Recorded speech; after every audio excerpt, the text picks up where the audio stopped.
Selamat siang pemirsa IDX Channel, kembali berjumpa dalam IDX First Session Closing. Sejumlah informasi dari dunia ekonomi dan bisnis akan kami sajikan untuk Anda. Bersama saya Vina Munawar, inilah IDX First Session selengkapnya.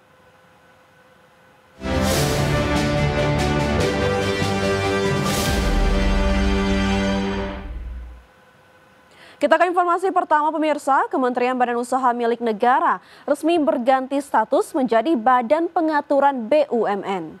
Keputusan tersebut diambil dalam rapat paripurna yang dipimpin oleh Wakil Ketua DPR Sufmi Dasko Ahmad yang digelar di Gedung Nusantara II Kamis kemarin. Dalam rapat paripurna tersebut, DPR mengesahkan rancangan undang-undang tentang Badan Usaha Milik Negara.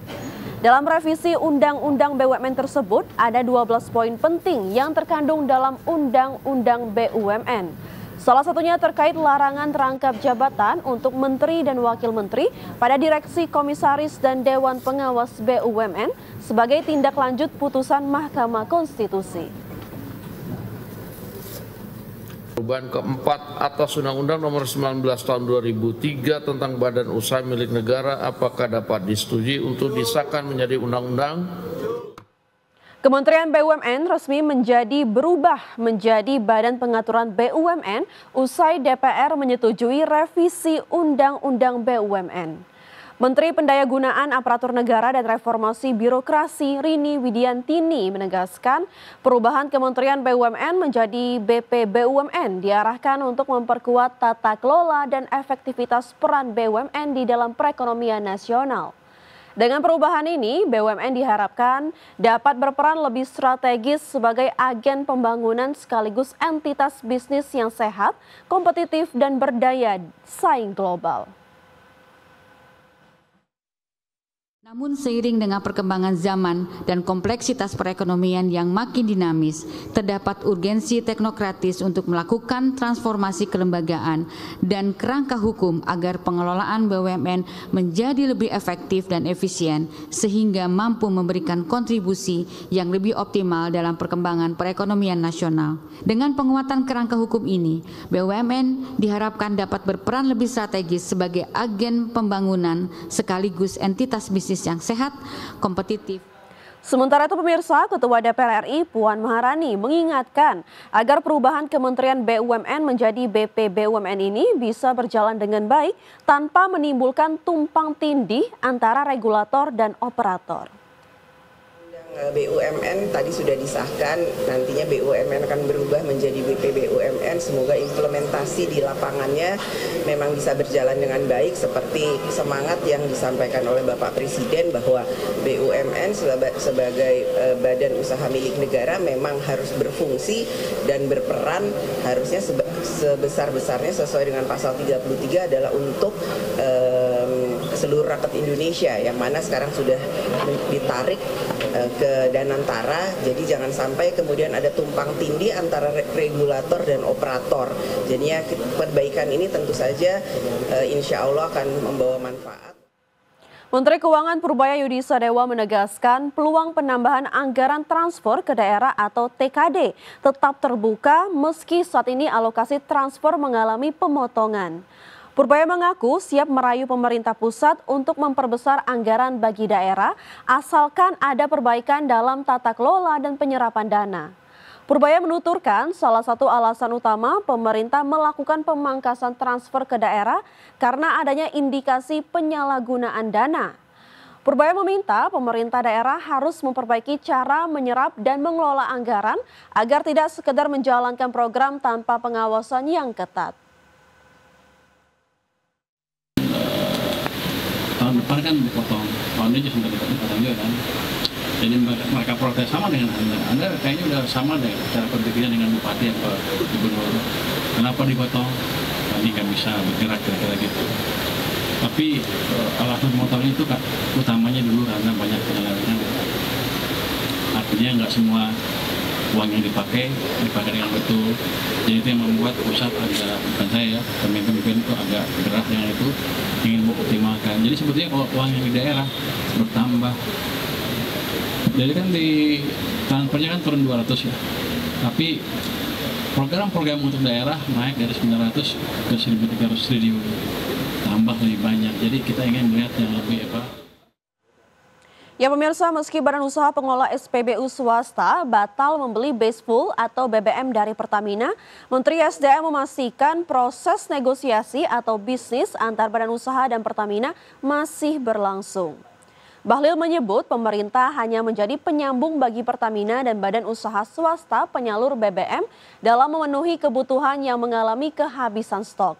Sementara proses selanjutnya diserahkan kepada Badan Usaha masing-masing dengan Pertamina. Bahlil menegaskan stok BBM dalam negeri dalam kondisi aman dan cukup hingga 21 hari. B2B-nya lagi dikomunikasikan. Saya kan udah katakan bahwa B2B-nya itu kolaborasi antara swasta dengan swasta. Ya, masih berjalan ya. Stok BBM kita Moron 92, 95, 98 ataupun Pertalite itu cukup untuk 18 sampai 21 hari. Kewajiban pemerintah memastikan bahwa stok BBM kita cukup. Oke. B2B-nya silakan. Kami hanya memberikan guidance. Selebihnya diatur. Jadi tidak ada alasan dan tidak ada satu persepsi bahwa BBM kita Dalam rapat dengan Komisi 12 DPR, sejumlah badan usaha swasta penyedia BBM buka suara perihal batalnya pembelian BBM dari Pertamina. Pembatalan pembelian BBM dari Pertamina dikarenakan masalah kandungan etanol.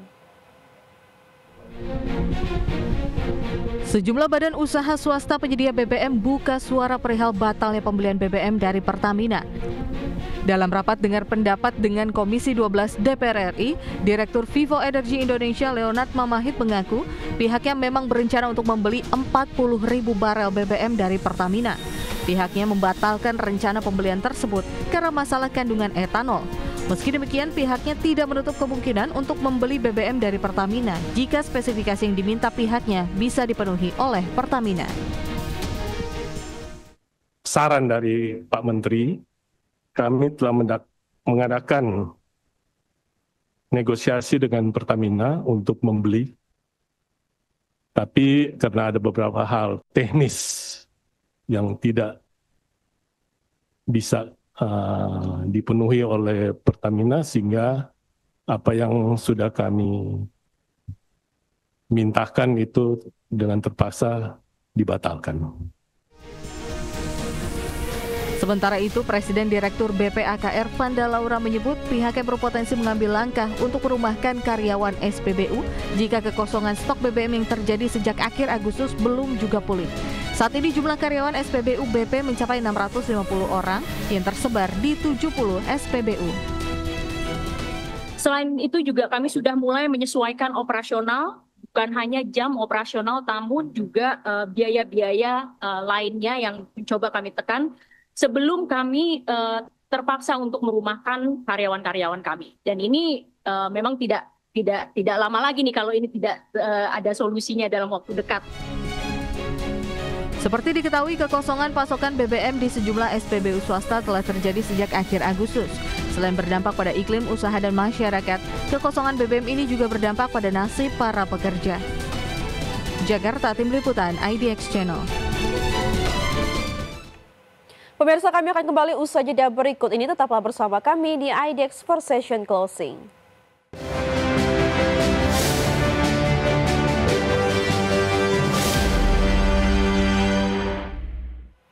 Pemirsa, PT Petrindo Jaya Kreasi atau Cuan menerbitkan obligasi berkelanjutan 1 tahap kedua tahun 2025 senilai 1,35 triliun rupiah. Instrumen ini ditawarkan dalam 2 tenor, masing-masing 5 tahun dan 7 tahun. PT Petrindo Jaya Kreasi atau Cuan menerbitkan obligasi berkelanjutan 1 tahap kedua tahun 2025 senilai 1,35 triliun rupiah. Prospektus perusahaan menyebut obligasi diterbitkan tanpa warkat dengan tanggal emisi bertepatan dengan pembayaran bunga pertama. Penerbitan obligasi ini terdiri dari 2 seri dengan rincian seri A senilai 1,17 triliun rupiah menawarkan kupon 8,50% per tahun dengan tenor 5 tahun. Lalu seri B senilai 187,7 miliar rupiah menawarkan kupon 9% per tahun dengan tenor 7 tahun. di mana pembayaran bunga pertama dijadwalkan pada 24 Januari 2026 untuk kedua seri obligasi. Adapun pembayaran terakhir sekaligus jatuh tempo berlangsung pada 24 Oktober 2030 untuk seri A dan 24 Oktober 2032 untuk seri B. Seluruh pokok obligasi akan dilunasi dengan sistem bullet payment. Artinya, nilai pokok sebesar 100% dibayarkan penuh pada saat jatuh tempo. Skema ini berlaku baik untuk obligasi tenor 5 tahun maupun 7 tahun. Adapun, obligasi Petrindo telah mendapat peringkat IDA dari Pevindo. Peringkat ini mencerminkan kemampuan perusahaan memenuhi komitmen keuangan jangka panjang. Status peringkat berlaku sejak 11 Maret 2025 hingga 1 Maret 2026. Berbagai sumber IDX Channel. Emiten restoran cepat saji KFC Indonesia, PT Fast Food Indonesia Tbk, melakukan penutupan 19 gerai hingga September 2025 dan melakukan pemutusan hubungan kerja terhadap 400 karyawan. Langkah ini sebagai salah satu strategi penyesuaian operasional di tengah kondisi pasar yang belum pulih penuh. Emiten yang mengoperasikan merek KFC PT Fast Food Indonesia Tbk dengan kode saham FAST mengumumkan penutupan 19 gerai hingga bulan September 2025. Penutupan tersebut dikabarkan penyebab utama adalah sewa gerai yang habis dan kinerja gerai yang belum pulih sepenuhnya sejak tahun 2020. Sebagian gerai akan direlokasi ke lokasi yang lebih strategis. Sebanyak 400 karyawan KFC di Indonesia terdampak akibat penutupan gerai-gerai tersebut. Direktur PT Fast Food Wahyudi Martono menyebut bahwa angka tersebut merupakan perkiraan dari jumlah karyawan yang terkait di gerai yang ditutup. Banyak gerai dipindahkan dari lokasi yang kurang potensial menuju kawasan dengan daya beli lebih tinggi. Pertumbuhan penutupan dan PHK ini terjadi di saat emiten KFC melaporkan kondisi keuangan yang tidak mudah. Menurut laporan, perusahaan masih membukakan rugi bersih dan beban utang yang terus meningkat. Refinancing dan efisiensi operasional dikembangkan untuk mengatasi tekanan likuiditas dan memperkuat performa gerai yang tersisa. Meskipun melakukan penutupan dan PHK, emiten Fast Food Indonesia ini menyatakan rencana untuk memulihkan operasi gerai lewat relokasi ke lokasi yang memiliki potensi pasar lebih baik. Perusahaan juga berniat membuka kembali gerai baru di tempat yang dianggap lebih strategis agar daya beli dapat terpantau lebih optimal. Tim Liputan IDX Channel. Emiten Barito Renewables Energy Tbk atau BREN melakukan perombakan jajaran komisaris dan direksi dalam RUU PSLB pada 30 September 2025. Perubahan ini termasuk pengangkatan dan pemberhentian sejumlah pengurus untuk menyegarkan governance perseroan. Emiten PT Barito Renewables Energy Tbk atau BREN melakukan perombakan jajaran komisaris dan direksi. Pada rapat umum pemegang saham luar biasa BREN yang digelar pada 30 September 2025, para pemegang saham menyetujui perubahan jajaran Dewan Komisaris dan Direksi Perseroan. Pengunduran diri Merli sebagai direktur disahkan dan selanjutnya dia diangkat menjadi komisaris baru. Sedangkan Sing Chie Chiam diangkat sebagai direktur baru Perseroan. Merli yang sebelumnya menjabat sebagai direktur diberhentikan dengan hormat dan langsung diangkat menjadi anggota Dewan Komisaris baru. Sedangkan Sing Chie Chiam ditetapkan sebagai direktur untuk memperkuat tim pengelolaan perseroan. Penyesuaian struktur ini diharapkan membawa energi baru bagi perusahaan. Susunan Dewan Komisaris baru BREN terdiri atas Agus Salim Pangestu sebagai Presiden Komisaris, David Kosasi, Merli, Tan Suan Sui, dan Cholanat Ianaranop sebagai Komisaris Independen. Komposisi baru ini dikembangkan untuk meningkatkan pengawasan dan transparansi perseroan. Susunan direksi baru BREN meliputi Hendra Sucipto Tan sebagai Direktur Utama, Agus Sandi Widianto, Kenneth Lee Riddle, dan Si Ching Chiam sebagai Direktur baru. Penyesuaian jabatan ini diharapkan memperkuat eksekusi strategis dan menjawab tantangan industri energi baru terbarukan. Tim Liputan IDX Channel. Pemirsa, kita beralih ke update IHSG pada penutupan sesi pertama hari ini di tanggal 3 Oktober 2025. Di mana IHSG ditutup menguat tipis di 0,26% ke level 8.092,09. Adapun IHSG tadi pagi dibuka di level 8.099 dan sempat menyentuh titik tertinggi di level 8.114. Adapun 244 saham mengalami penguatan, 407 saham mengalami pelemahan dan 145 saham stagnan atau tidak berubah. Sementara dari top gainers pemirsa atau saham-saham mengalami penguatan tertinggi antara lain ada Raja yang mengalami penguatan di 20,9%, 53,62%, Wifi mengalami penguatan di 7,02%, Mina mengalami penguatan di 22,54%, dan Teens mengalami penguatan di 16,45%. Dari top plusers pemirsa, ada emas yang mengalami pelemahan di 1,93%, MTech mengalami pelemahan di 2,27%, SMIL mengalami pelemahan di 14,58%, dan ESIA mengalami pelemahan di 1,59%. Dari pergerakan sektoral pemirsa, ada industri dan juga teknologi yang mengalami penguatan di 2,54% dan juga 1,9%. Sementara kesehatan mengalami pelemahan di 1,63%, begitu juga dengan keuangan yang mengalami pelemahan di 0,89%.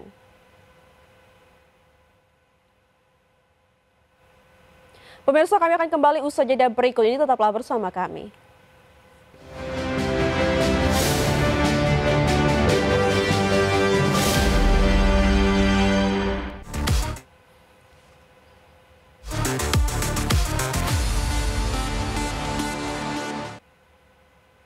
Pemirsa, KOWE resmi meluncurkan Noble 2 sebagai purifikator udara premium dengan teknologi filtrasi 4D purification canggih. Perangkat ini diklaim mampu menyaring partikel ultra halus serta meniru sirkulasi udara 360 derajat di ruangan. KOWE meluncurkan purification udara terbaru yang diklaim menggunakan sistem 4D purification untuk menyedot udara dari 4 sisi sekaligus. Sistem filtrasi tersebut diklaim mampu menyaring hingga 99,999% partikel ultra halus seberat 0,01 mikrometer serta mengurangi 99,9% bakteri, virus, dan jamur di udara. Perangkat ini juga menawarkan sterilisasi UVC otomatis setiap 12 jam selama 20 menit untuk menjaga kebersihan kipas internal. KOWE Noble 2 dilengkapi panel kontrol yang menampilkan informasi kualitas udara secara real time seperti PM 1,0, PM 2,5, PM 10, gas suhu, dan kelembapan. Perangkat ini menyediakan 4 mode pengoperasian, mode front untuk pengairan intens, back mode untuk angin lembut, mode normal untuk sirkulasi 360 derajat, dan pet mode untuk menetralisasi aroma hewan peliharaan. Fitur pet mode juga didukung filter khusus untuk menyaring sulfida hidrogen dan bulu hewan untuk mempertahankan udara bagi pengguna hewan peliharaan. Noble 2 menjaga desain modern dan minimalis dari generasi pertama dengan penawaran 2 pilihan warna yakni Sand Beige dan Pebble Grey. Warna natural tersebut diklaim membantu menyatukan perangkat dengan berbagai gaya interior rumah modern. Perangkat ini tetap menjunjung desain elegan tanpa mengorbankan kinerja dan fitur pintar yang dikauhkan KOWE. Tony Ko, Presiden Direktur KOWE Indonesia, mengatakan sejalan dengan meningkatnya kebutuhan akan gaya hidup sehat, perusahaan memperkenalkan Noble 2 dengan performa lebih kuat, inovasi, lebih cerdas, dan desain elegan yang menyatu dengan rumah modern.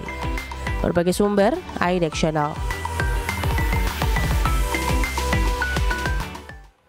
WK meluncurkan Move Inkpad Pro 14 sebagai tablet grafis all-in-one untuk para kreator dengan panel OLED 14 inci. Perangkat ini menawarkan kinerja tinggi serta fitur yang memungkinkan pen display terintegrasi tanpa komputer. Wacom resmi menghadirkan Move Inkpad Pro 14 sebagai solusi baru untuk profesional kreatif yang membutuhkan perangkat serbaguna.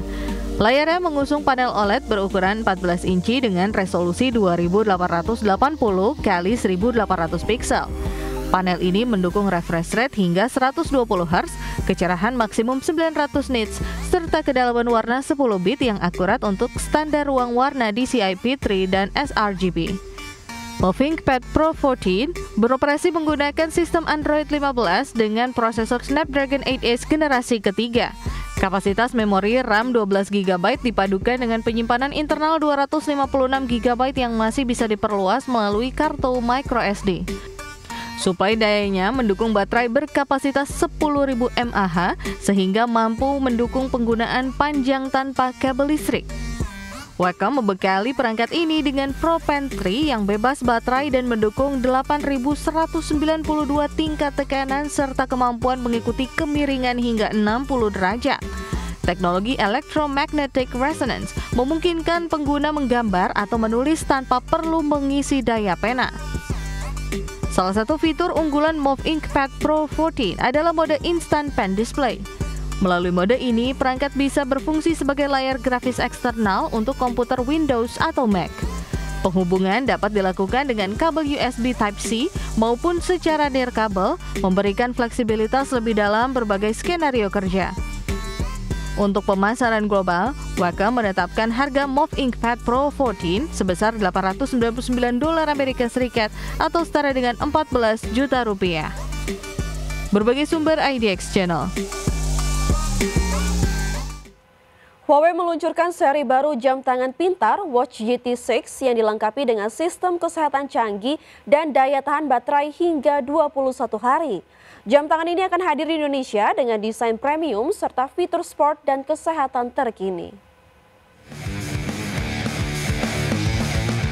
Huawei meluncurkan seri baru jam tangan pintar Watch GT6. Series ini dipasarkan di Indonesia dengan dua varian utama, yaitu Watch GT6 dan Watch GT6 Pro.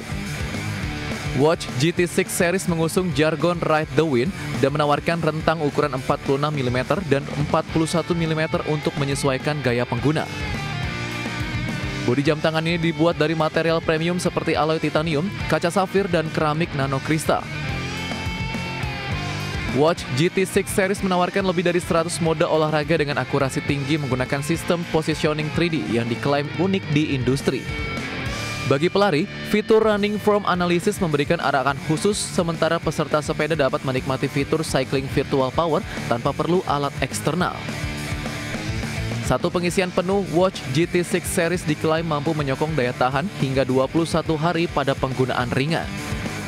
Sistem All New TrueSense memungkinkan pemantauan kesehatan fisik dan mental dengan fitur Emotional Wellbeing yang bisa mendeteksi 12 jenis emosi.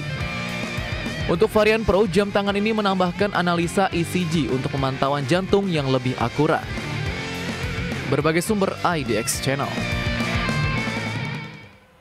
Dan pemirsa, 30 menit sudah kami menemani Anda dalam IDX Session Closing. Para berani tulis informasi Anda hanya di IDX Channel, your trustworthy and comprehensive investment reference.